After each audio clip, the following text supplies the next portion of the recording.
Bones tardes a tots. Estic molt contenta que hagueu vingut aquí a un acte de Podem. Aquest acte vol significar un poc com és la nostra política. És una política que han demanat que els ciutadans entrin dins les institucions i en els parlaments, però de qualque manera també hem de sortir nosaltres a de fora per contar què és el que feim. Hi ha que rendir comptes. Un bon govern ve a ser això. I jo penso que el nostre model, el que nosaltres representam com a Podem, vendria a ser un model d'aquest tipus, de gent que fa i després dona comptes a la gent que l'apoya. La llei 25 vendria a representar un poquet tot el que nosaltres en aquest poc temps que hem estat hem pogut fer. La llei 25 ha estat per jo important per tres coses.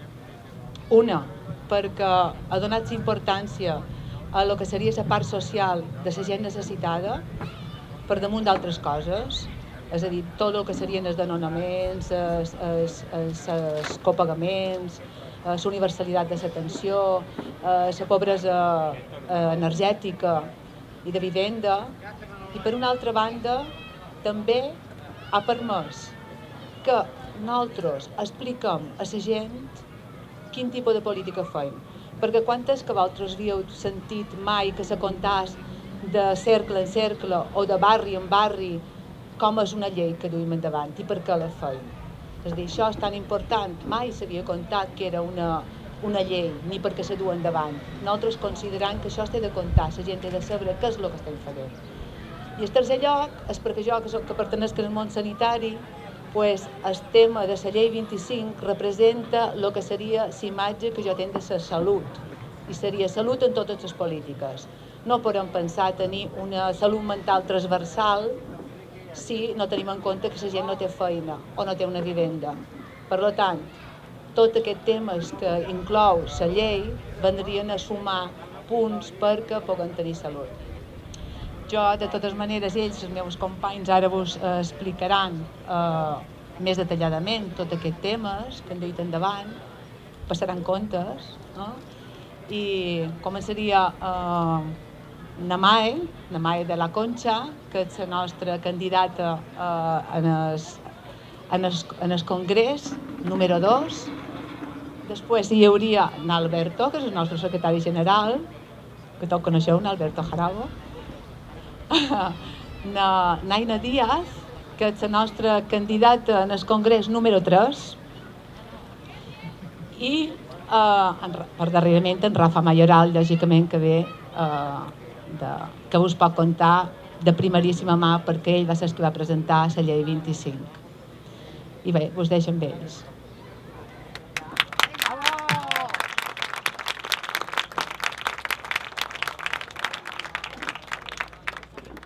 Hola, buenas tardes a todos. Bueno, muchos me conocéis ya porque últimamente vengo muchísimo por Mallorca. Soy Mae de la Concha.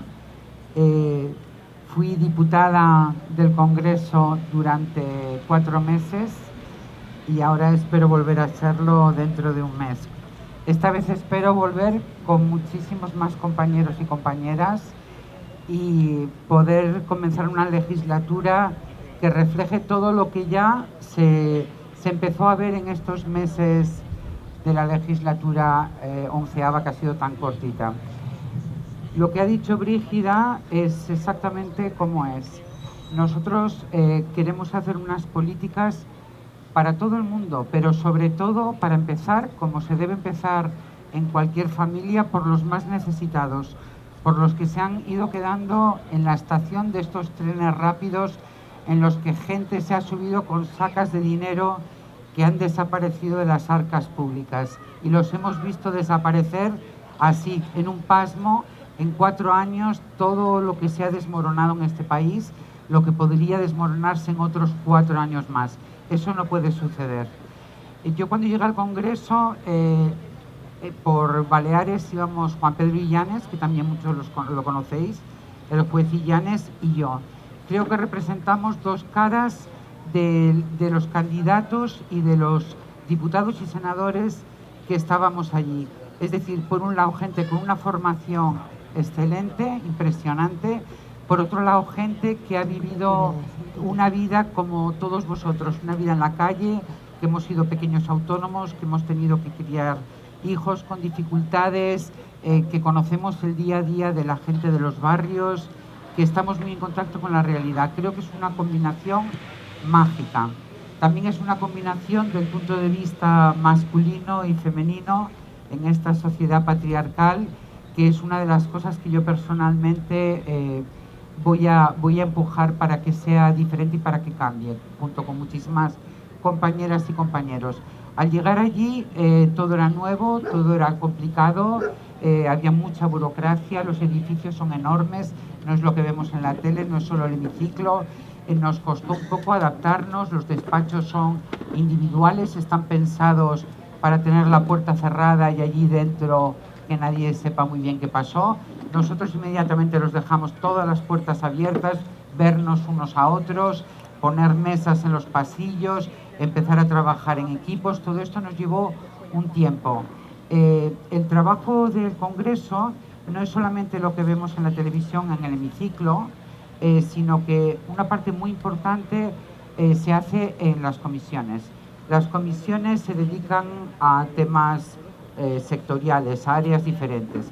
En mi caso estuve en la Comisión de Discapacidad, también en la Comisión de Sanidad y Asuntos Sociales, también en la del Pacto de Toledo, que lleva la cuestión de las pensiones, que el presidente de esta comisión era Juan Pedro Illanes. También me apunté en la lista de espera para una comisión que me haría muchísima ilusión, que es la de infancia, una comisión que no existía y hemos insistido para que a partir de ahora esté. Y luego también en la comisión animalista como cosa personal. O sea, y en la comisión de defensa también. O sea, no falta trabajo si se quiere trabajar. Me gustó muchísimo ver los compañeros que tenemos. Claro, yo conocía obviamente a Juan Pedro y a alguno más, pero es un equipo absolutamente impresionante, de gente que ha dejado profesiones y situaciones muy favorables para ir a Madrid a estar allí trabajando horas y horas sin mirar el reloj, porque este país no caiga en esta salvajada neoliberal que se va a llevar por delante lo que se había obtenido con tanto esfuerzo en tantos años. Que en 2016 tengamos que estar otra vez hablando de cosas tan básicas como la casa de la gente, los libros de los niños del colegio, las medicinas de los pensionistas. Esto es una vergüenza absoluta. Somos el país más desigual de Europa. El otro día leía, no sé si el dato es exacto, pero lo leí en prensa, que éramos 14 veces más desiguales que Grecia, de quien tanto se habla. Por mi parte, yo he tenido que aprender mucho y que ponerme a estudiar mucho.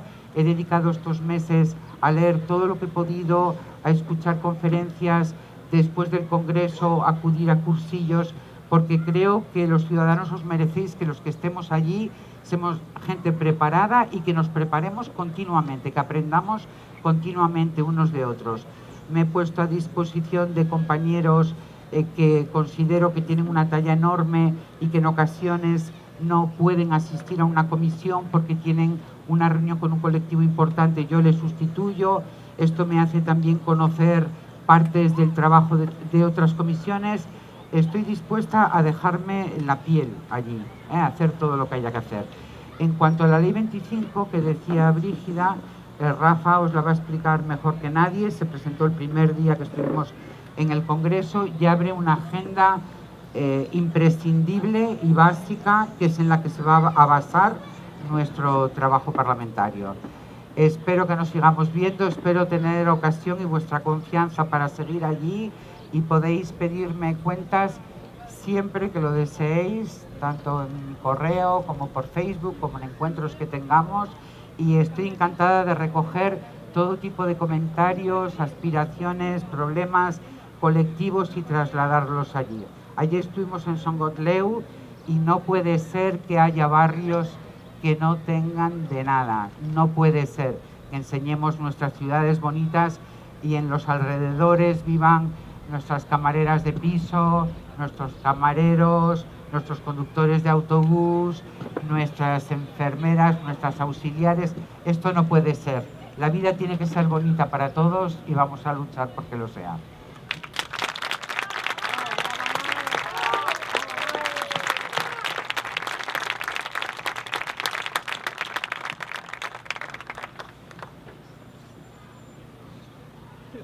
Sí. Hola. Ahora, ¿qué tal? Ahora, sí. Bueno, bienvenidas todos, todas. Muchas gracias por estar aquí. En primer lugar, querría pediros un aplauso para Rafa Mayoral, que ha venido para este acto, que creo que es una de las personas más sensibles de este partido, uno de nuestros mayores activos, y creo que es un lujo y un honor tenerle aquí. Por lo tanto, muchísimas gracias, Rafa, por haber hecho el esfuerzo de darte el salto para venir para acá, que no siempre es fácil por parte de los portavoces de Podemos, que sabemos que siempre sois muy reclamados y reclamadas. Me corresponde hablar de pobreza energética. La pobreza energética, que sabemos que tiene un contexto. Hemos vivido unos años desde la crisis en los que los más poderosos nos han pedido que teníamos que ajustarnos el cinturón y han dicho que teníamos que rescatarles a ellos, mientras que nosotros teníamos que sufrir las consecuencias en exclusiva de esta crisis estafa. Hemos visto como mientras tanto los políticos, que eran los que nos pedían ese esfuerzo porque eran nuestros representantes, se sometían realmente a unos intereses que eran los de ampliar la brecha de desigualdad que decimos nosotros. Es decir, trabajar y legislar para aquellos que más tienen y perjudicar a los menos favorecidos. En el caso de nuestras islas, o en España en general, lo que hemos visto es que a nivel de energía tenemos unas cuantas empresas, algunas de ellas que eran públicas hace unos años y que fueron mal vendidas, si recordáis, por parte de los gobiernos, primero socialista y luego por parte del gobierno de Aznar, a amigos, podríamos decir, amigotes, o directamente a otras multinacionales internacionales. ¿Esto qué provoca? Pues ha provocado que en los últimos años la tarifa de la luz en España haya aumentado un 75% y que tengamos una de las tarifas energéticas más caras de toda Europa, por no decir la más cara de toda Europa. Y esto supone, lógicamente, en un contexto de crisis económica, que si hay muchas dificultades por parte de una buena parte de la población, que en Baleares hemos de recordar que tenemos a un 21% de la población en riesgo de exclusión social, una de las cosas que primero se tienen que ahorrar si quieren llegar a fin de mes y poder alimentar a sus familias es, por un lado, la vivienda, es decir, tú no puedes pagarla y haces unos esfuerzos enormes para poder llegar allí, y de lo que te quitas es de las mínimas condiciones de vida dignas que tienes que tener a la hora de vivir en un hogar, que es en invierno mantener tu casa caliente o no tener que estar con demasiados ajustes pensando permanentemente en el ahorro energético, que es importante cuando tienes la conciencia para hacerlo, pero no cuando no tienes los euros suficientes como para llegar a fin de mes. Y nos hemos encontrado con que muchísimas familias de toda España y también de nuestra comunidad, lógicamente, no podían mantener sus casas calientes en invierno, y no solo eso, sino que además de hacer este intento de ahorro por llegar a final de mes, resultaba que en muchas ocasiones ni siquiera era posible hacer frente a ese gasto, y lo que se encontraban enfrente era una gran empresa que decías: o me pagas o te corto el suministro eléctrico o de gas.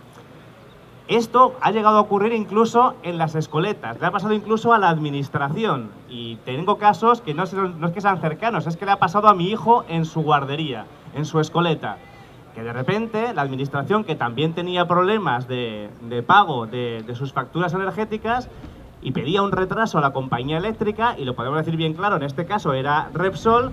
Repsol amenazó una y otra vez con cortar el suministro eléctrico a la guardería del Ayuntamiento de Palma. Lógicamente, la administración puede acabar negociando de alguna manera y al final hacer frente al pago, pero las familias se encuentran totalmente abandonadas y desamparadas en ese sentido.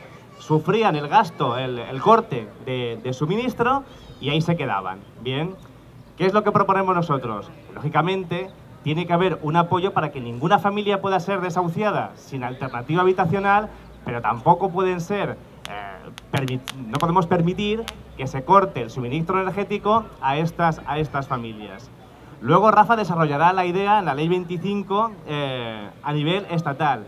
Pero lo que sí que decimos es que aquí, que aunque no estamos en el gobierno, sí que estamos dando apoyo a un gobierno, y eso nos exige a nosotros y a nosotras mismas una responsabilidad enorme a la hora de ser vigilantes con las expectativas que ese gobierno genera y el que nosotros apoyamos.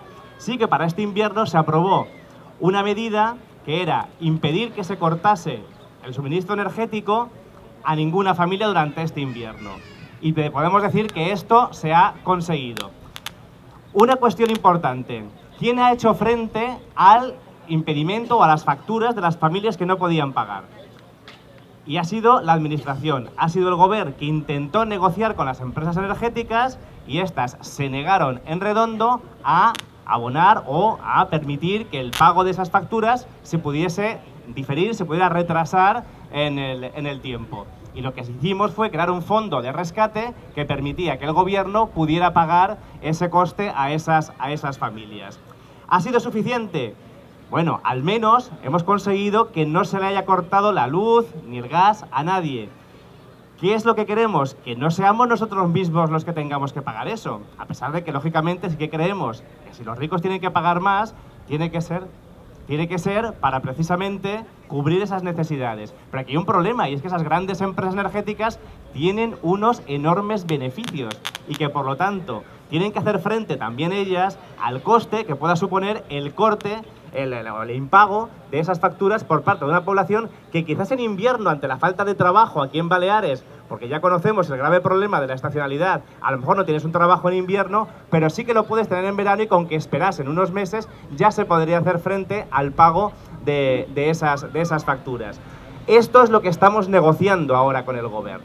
Hemos creado una mesa con las empresas, con los partidos, con los sindicatos y también con determinados movimientos sociales para hacer frente entre todos a las grandes empresas, para decirles: queremos que os hagáis cargo también vosotros del impago de esas facturas, y por lo tanto no puede ser únicamente la administración la que haga frente a esos impagos, sino que entre todos tenemos que crear un fondo de rescate que permita que esas familias sean salvadas, que no lo tengan por qué pasar mal, cuando sabemos que hay unos beneficios enormes y que realmente hay dinero para poder aguantar mientras estas familias no tengan por qué sufrir esos cortes. Y ahí estamos. Hay unas cifras para acabar, no me alargo más, que tenemos los tiempos muy limitados, pero sí que quería contaros unas cifras que nos dan cuenta de la gravedad del problema. En Baleares tenemos 85.000 familias que no pueden calentar adecuadamente su hogar en invierno hasta alcanzar la temperatura adecuada, porque no pueden hacer frente a esos pagos de las facturas de electricidad y gas. En España son el 11% de los hogares donde viven 5 millones de ciudadanos en situación de pobreza energética. Por tanto, consideramos que no solamente es que sea un problema grave, sino que es que afecta a muchas personas y que además tiene solución. Muchas gracias por apoyarnos, gracias por estar aquí. Os dejo con Aina Díaz. Bones tardes a tots i a totes. Gràcies per venir aquí avui vespre. Mos estaven escridassant i nosaltres un somriure, no? Sempre un somriure. Sempre un somriure.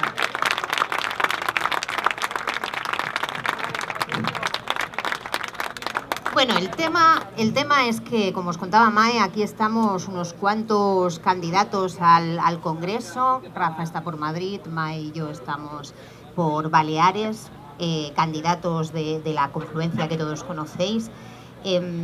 Os estamos explicando un poquito qué es lo que queremos trasladar al Congreso, qué es lo que queremos cambiar. Obviamente, en un acto pequeño de intervenciones de 3 o 4 minutos no os podemos explicar todo lo que cambiaríamos, porque queremos cambiar el mundo entero y queremos devolver la sonrisa a toda nuestra gente que sois vosotros, que sois vosotras, que son los de abajo y las de abajo.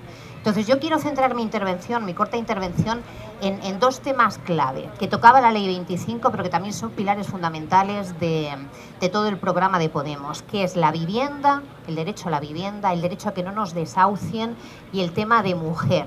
Lo voy a tener que tratar todo muy por encima, pero son cosas que si llegamos al Congreso, que yo espero que sí, que saquemos 4 diputados por Baleares, 4-4, ¿verdad? Todos queremos el 4 senadores, 2 de Mallorca, uno de Ibiza, uno de Formentera, no, perdón, y otro de Menorca, y 4 diputadas por Mallorca.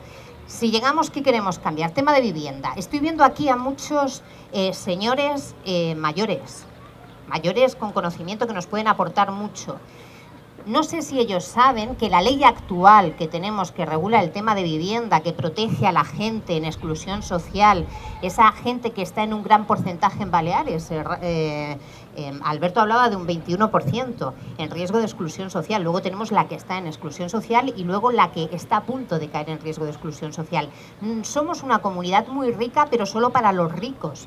Para las pobres somos una comunidad muy pobre, hay una desigualdad enorme.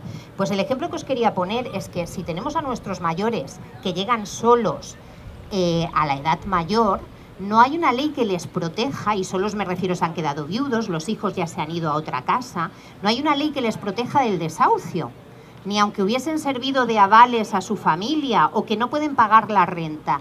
La ley dice que una persona sola, nuestros mayores solos, hombres o mujeres, no son una familia y que los podemos echar a la calle sin ningún tipo de contemplación. Eso es la ley actual. Para mí es escandaloso, va en contra de los derechos humanos. Yo no quiero que mi abuelo o mi abuela se queden solos un día porque todos sus hijos, nietos están viviendo fuera y resulte que están viudos y si un día no pueden pagar su casa, ya sea hipoteca o alquiler, venga la ley actual del sistema actual y les diga: tú no eres una familia porque no estás viviendo con tus hijos, así que te vas a la calle y no te damos una solución habitacional.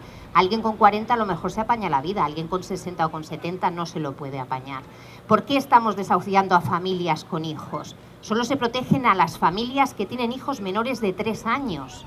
Entonces, y los estamos echando a la calle si no pueden llegar a pagar el alquiler o la hipoteca, especialmente la hipoteca. ¿Cómo es posible que hayamos rescatado a los bancos con miles y miles y miles de euros, tengamos las casas vacías? Paseáis por Palma y si os fijáis hay muchas casas vacías. Por toda Mallorca hay muchas casas vacías y no es una segunda vivienda de gente residente aquí. Son viviendas propiedades de los grandes tenedores, de los bancos, de las entidades financieras. Las cierran y están esperando a especular con ellas. Mientras nuestra gente está o en pisos patera o está buscándose la vida donde sea. Eso no podemos permitirlo. La ley 25 que ya presentó Podemos en el Congreso, como bien ha dicho Mai, el primer día, decía que era imposible, que no se puede desahuciar a nadie, a un deudor de buena fe que ha caído en la crisis, que ha caído en la explotación laboral, que ha caído en causas económicas que no las ha generado él, que esto no es una crisis, es una estafa, decíamos en el 15M, ¿verdad? Pues que esa gente no pueda ser desahuciada sin alternativa habitacional, que los grandes tenedores de vivienda tienen que poner viviendas a disposición de la gente. O sea, no pueden nuestras gentes estar en las calles, están mal viviendo en pisos precarios, sin dinero para una vivienda digna y que estén las casas vacías y los bancos rescatados con nuestro dinero. No podemos consentirlo. Dicen, será demagogia de Podemos, si no pagas a la calle. No, escuche, ¿yo qué culpa tengo de que usted me diese una hipoteca por 600 y ahora esté en 1.400 porque los ricos quieren hacerse más ricos a costa de los pobres y cuando nos sacan el dinero se los llevan a Panamá? Es que ¿qué culpa tenemos nosotros? Es que hay que poner la culpa en quien la tiene y hay que solucionar y hay que legislar para nosotras, que las leyes que tenemos están hechas para favorecer que los capitales se vayan y que nos expriman a nosotros con impuestos. ¿Por qué? Porque quien tendría que estar pagando, quien tendría que estar contribuyendo, se está llevando el dinero fuera. Entonces no es que seamos pobres, no es que haya crisis, la hay, pero la han generado, el dinero se lo están llevando, pero hay mucho dinero.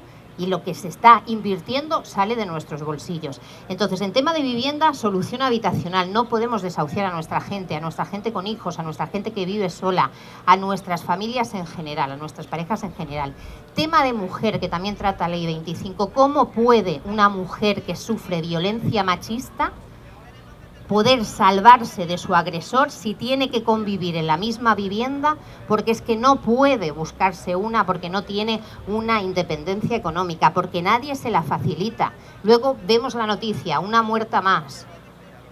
Una muerta más, es una estadística, una agredida más. Baleares es la comunidad con más denuncias de violencia machista de toda España, o al menos en los últimos datos lo eran. Supongo que puede ser un dato bueno o un dato malo. ¿Tenemos más violencia o no tenemos más violencia? ¿Significa que más gente, que más mujeres denuncian o no? La cuestión es que tenemos que dar una solución habitacional a las mujeres que sufren violencia machista. No podemos dejarlas en las casas junto con su agresor.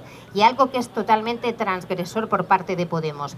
La violencia machista no es solo de la pareja contra su pareja, del hombre contra la mujer que conviven. También es el primo, el vecino, el marido, el compañero de piso que bajo un mismo techo te agride sexualmente, te acosa, te mutila los genitales, te trata, la trata de blancas. Todo eso es violencia machista, no solo la violencia en el entorno familiar. A esas mujeres hay que protegerlas, a esas mujeres no las tenemos que enviar a una casa de acogida, a esas mujeres les tenemos que facilitar una vivienda. Entonces, acabo ya porque si no Toni Palen va a coger y me va a arrear directamente. Acabo porque tiene que intervenir Rafa Mayoral. Esos son dos temas a mí que me tienen preocupadísimas, vivienda y mujer. Queremos ir al Congreso para dar la vuelta a todo. Queremos cambiar el mundo y queremos hacerlo con una sonrisa en la cara. Gracias.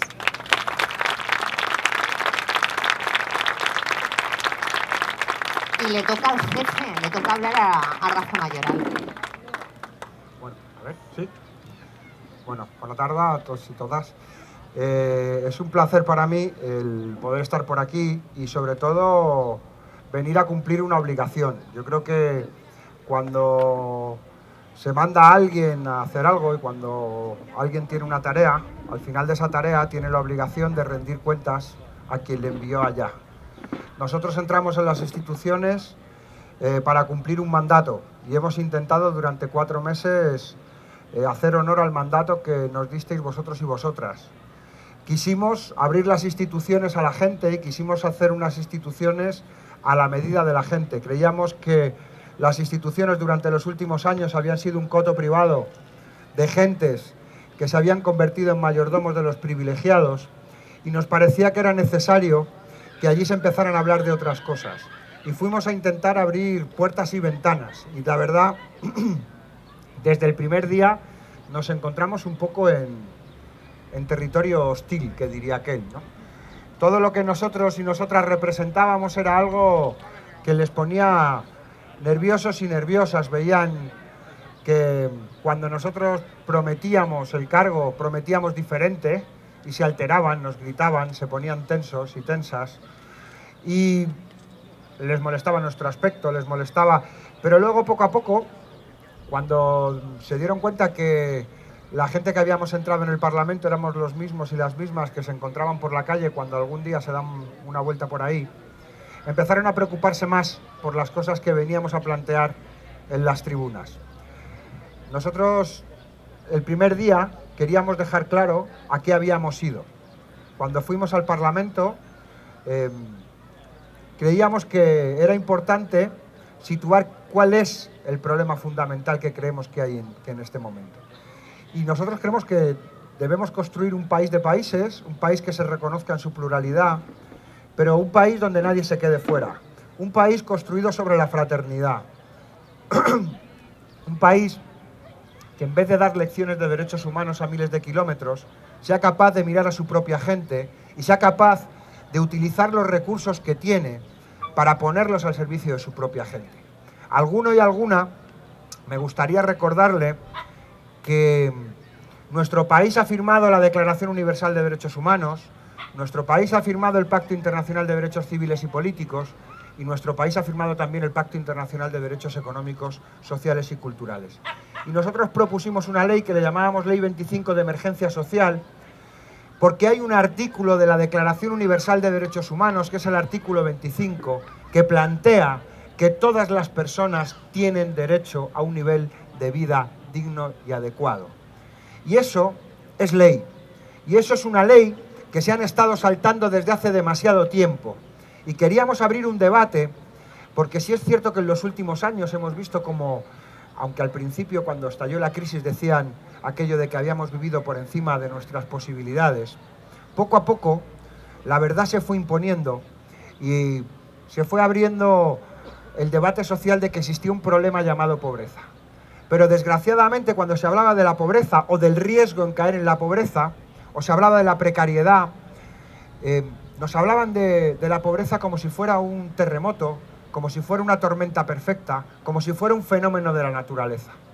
Nosotros y nosotras creíamos que era necesario abrir el debate en la institución y empezar a plantear que la pobreza es una violación de derechos humanos y que las instituciones, todas las instituciones, tienen una parte alícuota de responsabilidad en cesar en esa violación de derechos de las personas.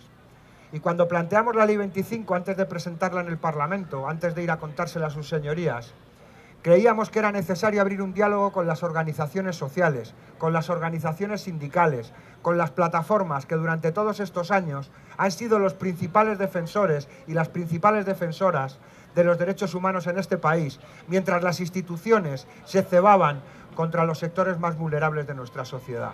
Y con ellos y con ellas queríamos establecer un diálogo, y someter a su consideración nuestras propuestas. Hicimos una proposición de ley que no estaba completa, sabíamos que no estaba completa. Hicimos 4 propuestas muy sencillas, que entendíamos además que eran de consenso social y que además lo único que estábamos planteando era el cumplimiento de la legalidad. La primera de todas, se ha comentado antes, acabar con los desalojos forzosos sin alternativa habitacional. Eso lo vienen planteando los colectivos sociales hace mucho tiempo. Pero es que eso lo plantea el Comité DES de Naciones Unidas en su observación 7. Y eso es ley en nuestro país. Y desgraciadamente necesita una concreción práctica en una ley. Y eso es lo que estábamos intentando hacer. Porque la legislación española hasta ahora está fuera de la legalidad internacional en materia del derecho a la vivienda. Lo planteábamos con los cortes de los suministros. Se ha planteado antes. No estamos planteando nada del otro mundo, estamos planteando nuevamente el cumplimiento de la legalidad internacional. La observación 4 del Comité DES de Naciones Unidas. Para que una vivienda sea digna, todos tenemos derecho a una vivienda digna y adecuada. Para que una vivienda sea digna y adecuada tiene que tener suministros y saneamientos. Y sabemos lo que han estado haciendo las empresas energéticas los últimos años. Y no nos hemos olvidado que de los créditos de transición a la competencia se han echado al bolsillo 3.500 millones de euros de la gente. Y queremos reclamarles, queremos decirles que nuestra propuesta no es que nuevamente desde lo público asumamos esos costes. Queremos decirles que si se quieren dedicar a vender energía, tiene que haber una cosa llamada responsabilidad social corporativa. Y eso significa que aquella gente que por causas ajenas a su voluntad no puedan pagar esos suministros, las empresas suministradoras tendrán que detraerlo de sus beneficios. Y no es mucho lo que eso supone. Y sí es mucho lo que supone para las gentes que están sufriendo en estos momentos esa situación de pobreza energética, que hoy está provocando más muertes que los accidentes de tráfico. Cosas tan sencillas como lo que se ha planteado antes de asegurar la alternativa habitacional, garantizar una alternativa habitacional a las mujeres que están sufriendo violencias machistas, cumplimiento del Convenio de Estambul, que lo hemos firmado, lo hemos ratificado, pues que se cumpla, y para que se cumpla hay que transponerlo a una ley, hay que meterlo en la legislación y hay que decirle a las administraciones públicas que es su obligación que eso se convierta en una realidad.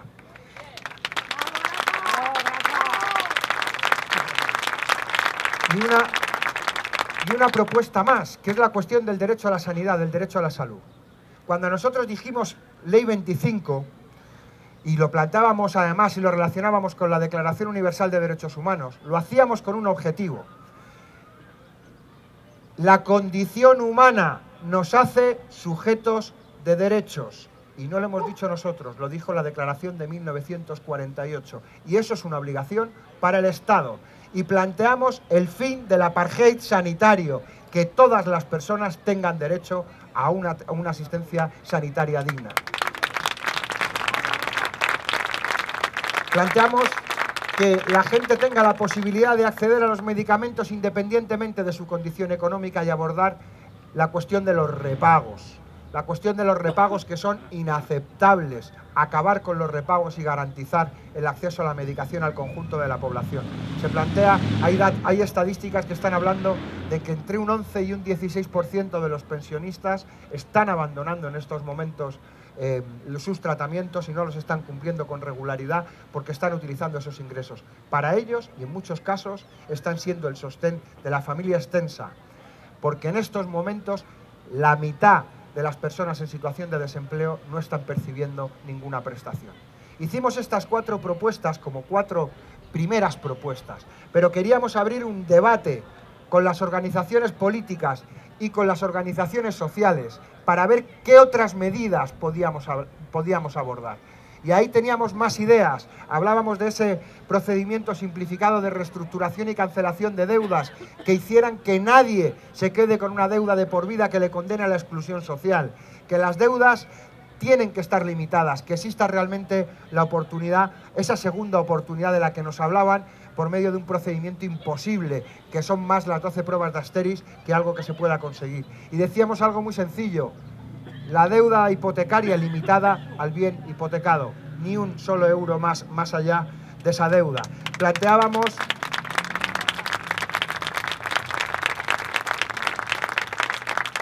Planteábamos abrir el debate en cómo acabar con el terror de las neveras vacías, cómo acabar con el terror de vivir del alambre, de vivir sin saber qué va a pasar mañana. Si queremos construir una sociedad verdaderamente democrática, tenemos que ser capaces de asegurar que nadie se va a quedar fuera. Por eso planteamos que se tiene que poner en marcha un plan de renta garantizada que haga que nadie esté sin ningún ingreso.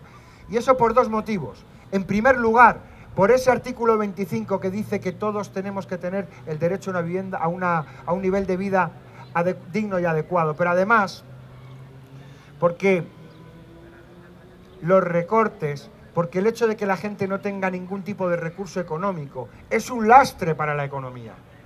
En estos momentos, ¿cómo podemos reactivar la economía de nuestro país? Si la economía de nuestro país, al final, vamos a tener que preguntarnos qué es la economía. La economía es el sistema del que nos dotamos los seres humanos para satisfacer nuestras necesidades en un entorno de recursos escasos. Bien, pues es muy sencillo. Si queremos poner la máquina en marcha, la gente tiene que tener la posibilidad de ir a la tienda de la esquina a poder comprar, porque las tiendas se están cerrando, porque las pequeñas y las medianas empresas se están cerrando, porque nadie tiene, porque hay mucha gente que no puede comprar, que no tiene la posibilidad de estar integrada económicamente en la sociedad. La renta garantizada es un derecho individual, un derecho subjetivo de las personas para evitar la exclusión y la pobreza, para construir una sociedad democrática, pero es también una herramienta de reactivación económica poderosa que nos puede permitir avanzar realmente en la salida de la situación en la que nos estamos encontrando. En el tiempo que hemos estado en el Congreso, hemos visto cómo aquello tiene un ambiente, ¿cómo decirlo?, un aire un poco tóxico después de tantos años de estar cerrada para muy pocos o de estar trabajando para muy pocos.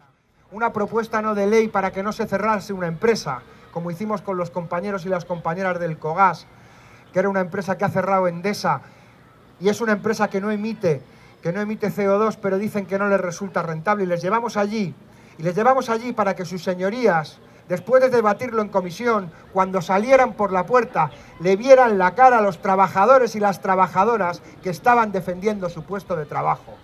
Cuando defendimos la derogación del 315.3, que es la criminalización del derecho a la huelga, no lo hicimos nosotros planteando que íbamos a salvar a nadie. Lo hicimos de la mano de los 8 compañeros de Airbus que les estaban pidiendo penas de cárcel por ejercer el derecho a la huelga. Creíamos que era importante que esa institución cada vez más fuera una institución que se pareciese a nuestro país.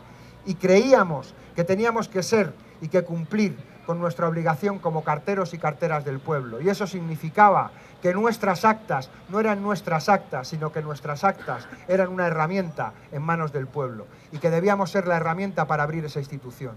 Tenemos la voluntad de seguir haciéndolo y nos queda un empujón más.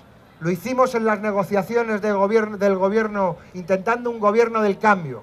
Y se lo dijimos, que queríamos un gobierno diferente, que queríamos un gobierno que se pusiera al servicio de la gente. Y resulta que cuando se lo dijimos, cuando pusimos encima de la mesa la posibilidad de un gobierno de coalición, Rajoy salió corriendo y dijo que no quería presentarse a la investidura. Pero desgraciadamente, cuando le extendimos la mano, Pedro Sánchez salió corriendo, como alma que llevaba el diablo, a llegar a un acuerdo con Rivera. Y nos encontramos, como en ese acuerdo, los títulos los ponía el PSOE y los contenidos los ponía Ciudadanos, unos contenidos al servicio y a la medida de los privilegiados, contenidos concretos, y decían: el título, vamos a dignificar el salario mínimo; el contenido, lo vamos a subir 6 euros. El título, vamos a garantizar el derecho a la vivienda; el contenido, que la gente siga pagando hasta el 30% de su salario después de haber perdido la vivienda, que las deudas sigan vivas aunque pierdas tu vivienda. Esos eran los contenidos que tenían en el acuerdo. Y nosotros les dijimos: por ese camino no, pero nuestra mano va a seguir tendida para todos aquellos y aquellas que quieran poner las instituciones al servicio de la mayoría social. Se lo dijimos en estos 4 meses y se lo volvemos a decir ahora. Cuando pase el 26 de junio, vamos a seguir tendiendo la mano a todos aquellos y aquellas que tengan la voluntad de hacer de las instituciones una herramienta útil al servicio de la mayoría social. Una herramienta útil a los trabajadores y a las trabajadoras para derogar las 2 reformas laborales, para hacer del derecho al trabajo un derecho efectivo para la mayoría social, para poner las viviendas en manos de la gente, para acabar con los recortes en sanidad y en educación y hacer de la sanidad y la educación derechos para todos y para todas, para ser capaces de defender los sectores económicos estratégicos de nuestro país, para defender a los agricultores y a los ganaderos frente a las transnacionales y el agronegocio, para defender el sector del transporte, ayer lo hacíamos con los taxistas, frente a las transnacionales como Uber, que se los están comiendo vivos, mientras nuestro gobierno se pone de perfil.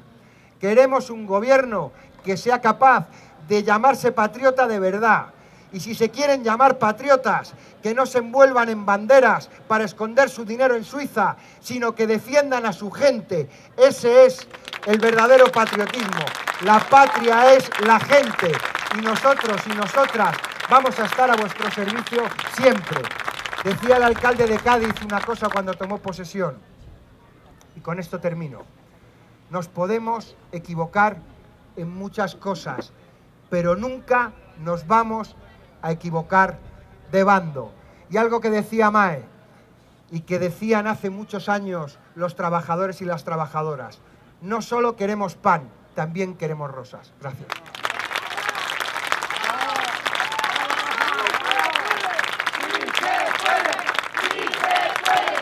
Sí se puede, sí se puede, sí se puede. Bueno, si qualcú vol fer qualque pregunta, estan escrites.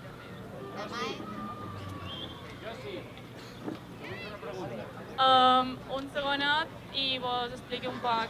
Bé, jo vull ratllar, no vull fer una pregunta, vull fer un moment que creiem les companyes se fa a Menorca, tancades als Consells. Sí, però un segonet, per favor.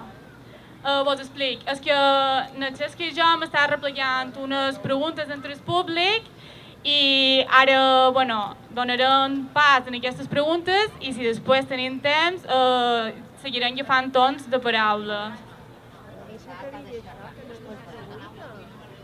Doneu-me micro. Isaac, vine i conta el que està passant a Menorca, per favor. Hola, bona nit. Jo no som un gran orador ni som polític, ajut a la plataforma i a l'obra social de la PA a Menorca.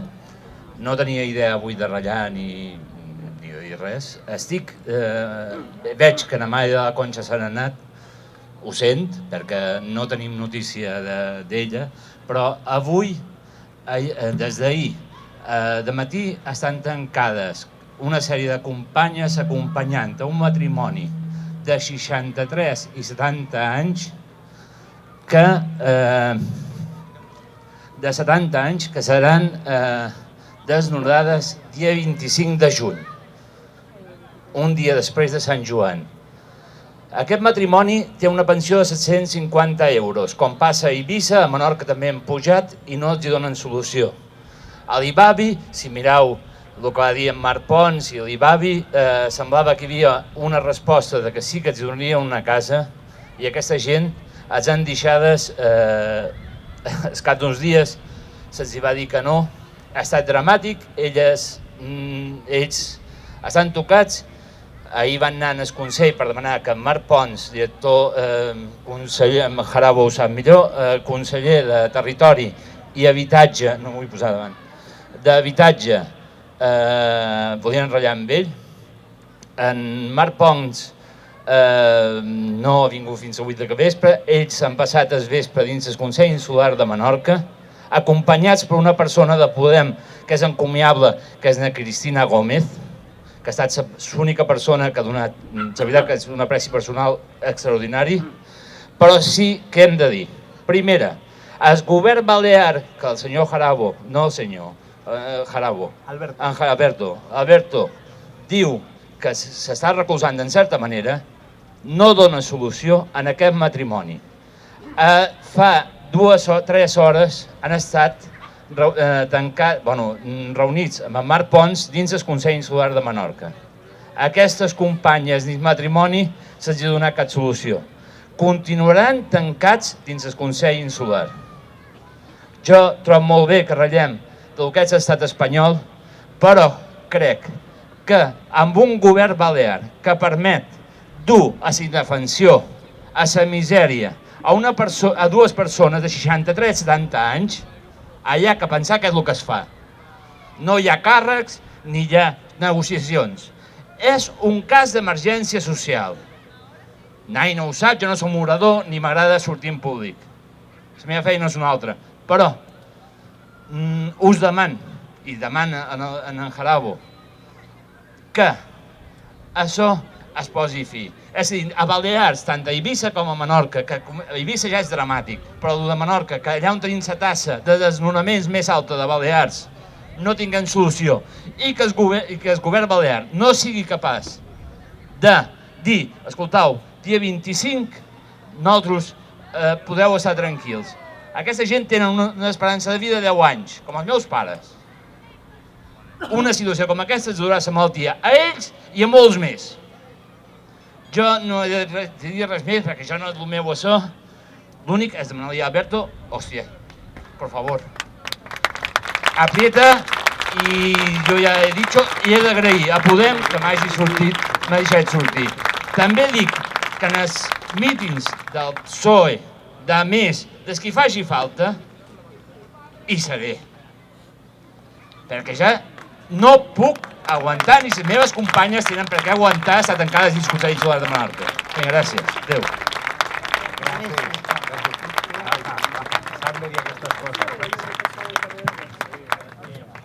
Bueno.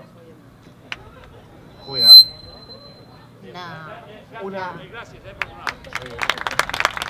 L'Isaac és una família molt implicada en la PA Menorca, és una família molt lluitadora per als drets de la vivenda.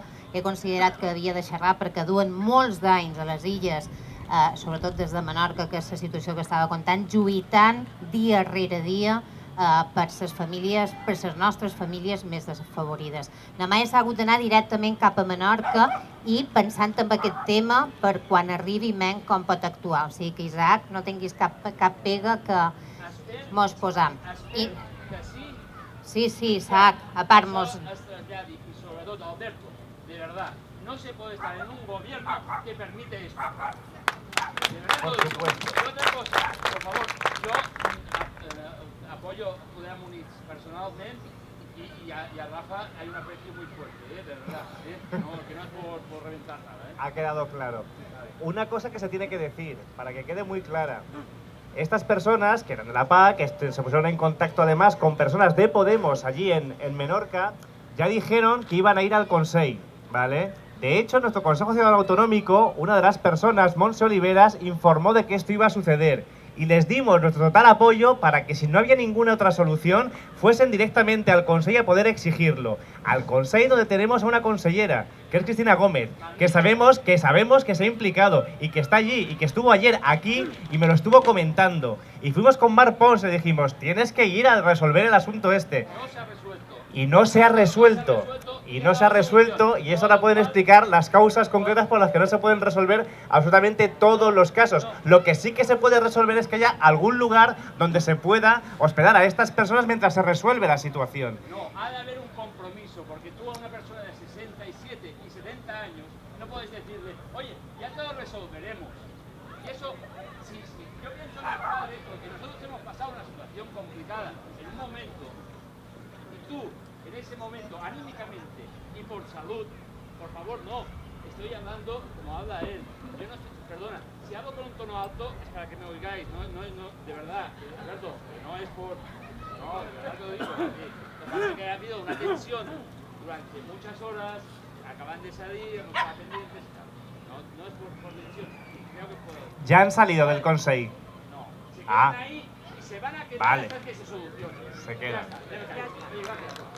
Gràcies, Marc. Bé, en Esperança, ara li donaràs breu temps que tenim a la paraula a la gent que ha fet preguntes. Aquí tenim en Juan Manuel y li doy paz. Hola, ¿qué tal? Buenas tardes. Mira, directamente yo soy un trabajador de Endesa. Soy un trabajador de Endesa y yo me dedico básicamente a hacer los contratos de alta de la luz, contratos directamente sobre la facturación y dar el corte de suministro a una familia que a lo mejor lleva mucho tiempo trabajando, se ha quedado en el paro, no ha podido pagar esa factura ese mes y se la han cortado. ¿Qué pasa con eso? Luego me viene una niña a mí, por ejemplo, de 3 años, a decirme que por qué le quito la luz y por qué le quito sus dibujos. Eso para mí me parece una vergüenza, porque si hay niños trabajando en otras historias del mundo que no tienen por qué estar trabajando y se están dejando la piel ahí siendo esclavos, como no tienen que serlo, y aquí en España estamos haciendo realmente lo mismo, pero con las personas que llevan trabajando toda la vida. ¿Qué pasa con ello? Si yo voy a hacer un corte de electricidad, básicamente al menos que le den unos avisos, que le den unos previos, que le den una ayuda. No digan, sí, voy a darte una ayuda, luego no se la den, esta gente se queda sin comida en la nevera, como aquel que dice, porque le han cortado la luz, por lo tanto la comida se desperdicia. Y básicamente que yo estoy harto simplemente para dar un tono de alarma sobre la electricidad, porque básicamente aquí nadie de las personas presentes, ni usted ni nadie sabe lo que está pagando por el kilovatio, porque el kilovatio cada hora sube o baja. Nadie lo sabe lo que está pagando. Hay que haber una congelación del kilovatio, hay que haber unos precios sobre el kilovatio que lo tiene que saber la gente, se tiene que haber una congelación. Los contratos de suministro directamente con un alta tienen que ser gratis como se están haciendo ahora, pero lo están haciendo ahora ¿por qué? Porque están viendo que la gente se están cambiando de compañías. Porque algunas compañías le dan un descuento, le dan otro, le ayudan de una forma o le ayudan de otra. Directamente si la compañía central con la que lleva la gente 40 años es Endesa, pues qué menos que si lleva 40 años con ello que le devuelvan el favor, ¿no? No tengo que decir nada más, yo ya me voy por ello.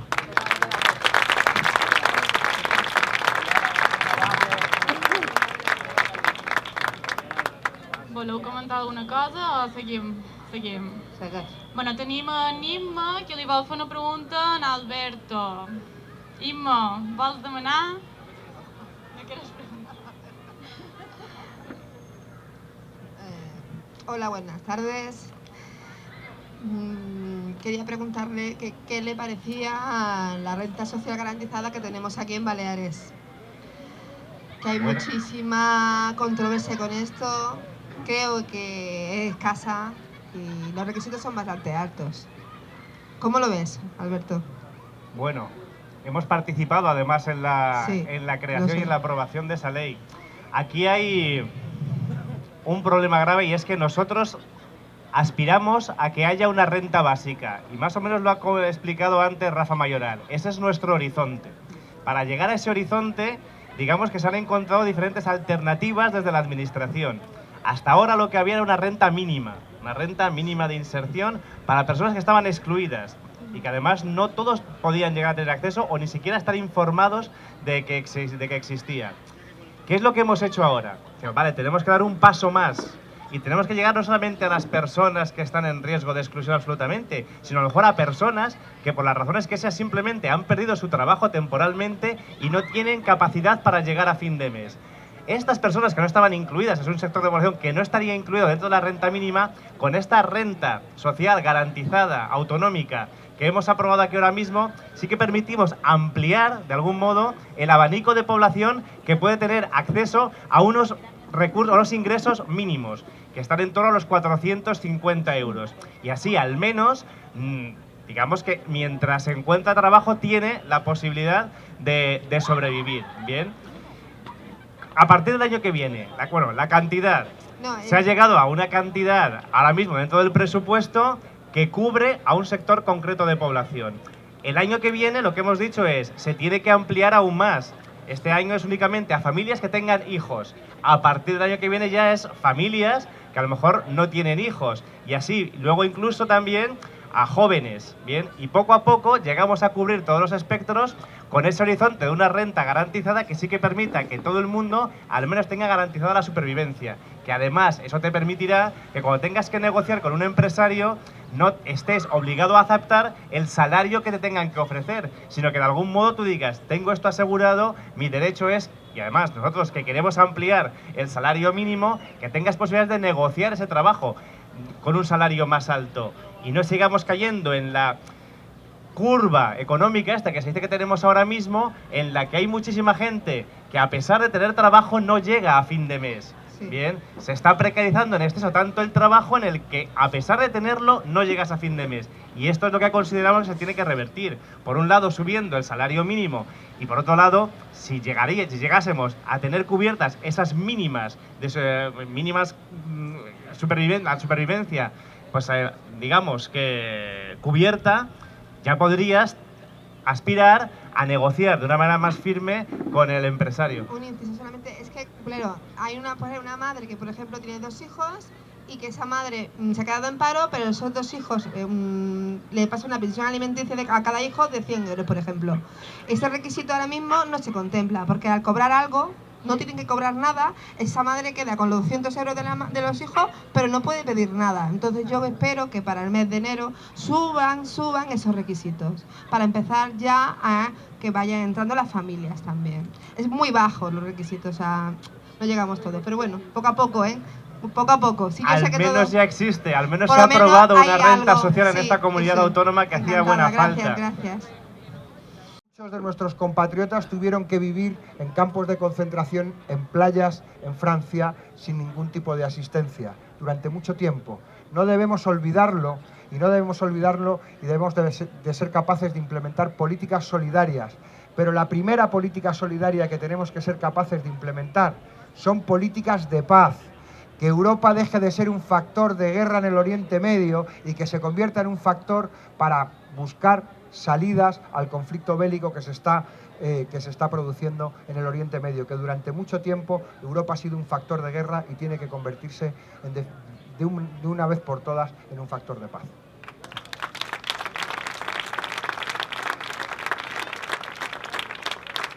Bueno, me diuen que queden 5 minutets. 2 minutets. És que en Rafa ha d'agafar un vol d'aquí no res, vull dir, la darrera pregunta. Venga, anem. La última pregunta antes de que Rafa se nos vaya. Hola a todos. Bueno, es una, digamos, una curiosidad morbosa que tengo. Venga. ¿Por qué no se hace nada de lo que se dijo con Feixina? A ver, jo som mallorquina, no hi tenc res a veure, però considero que és de justícia, sobretot tenint en compte la memòria històrica, que no podem oblidar. Seria fatal. Jo no ho mato.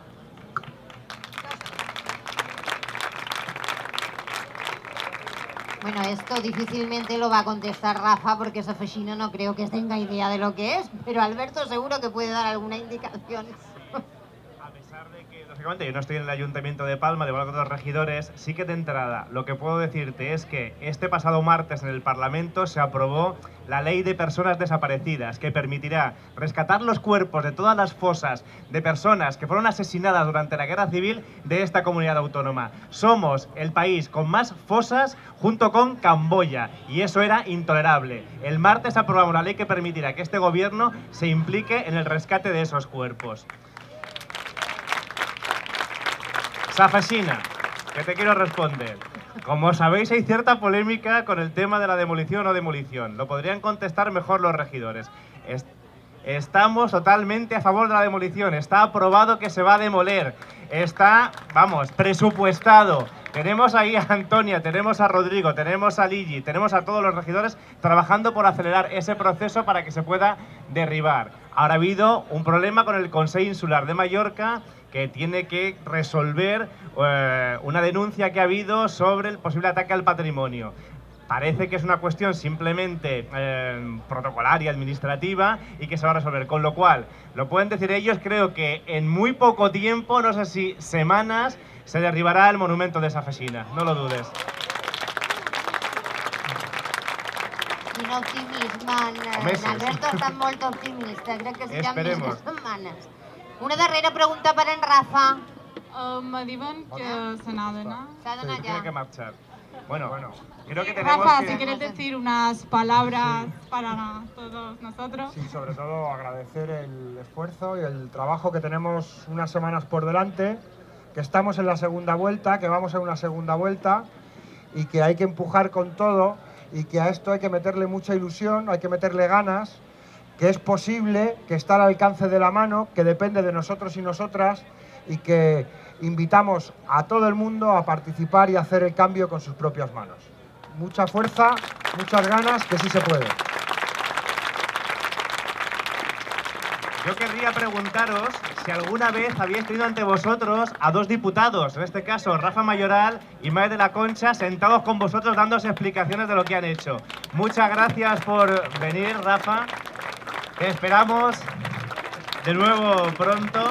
Y recordad que nos presentamos a las elecciones, que aquí tenemos la posibilidad de ganar al Partido Popular, que nunca se ha conseguido, con la candidatura Units Podem Més. Gràcies a tots per haver vingut.